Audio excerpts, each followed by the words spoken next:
కీడైనదా? అది మనం ఒకటి గ్రహించుకుని వ్యర్థమైన దాని మీద మనస్సు పెట్టద్దు. చాలామందికి తెలియట్లేని సత్యం ఏంటి తెలుసా?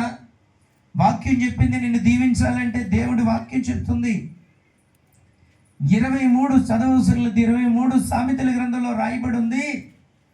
కొంతమంది ధనం సంపాదించుకున్నట్టుకు మనసు పెడతారట, అది పక్షి రెక్కలు కట్టుకున్నట్లు కట్టుకుని ఎగిరిపోతుంది అన్నాడు. ఆ మాట చదువు. సామెతల గ్రంథం 23.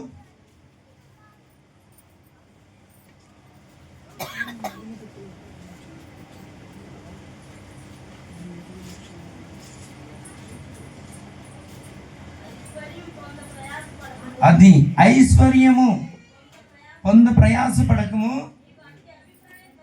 నీకు అట్టి అభిప్రాయం కలిగినను దాన్ని విడిచిపెట్టు.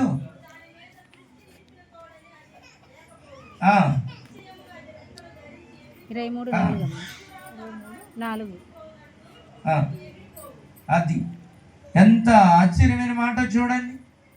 నీకు కావాలని ప్రభువుకు తెలుసు. నీకు ఎప్పుడు ఏది అవసరమో నీ కుటుంబానికి ప్రభువు ఇస్తాడు. అలాగని దేవుని పిల్లల్ని దీనులుగా ఉంచడు. దేవుని పిల్లల్ని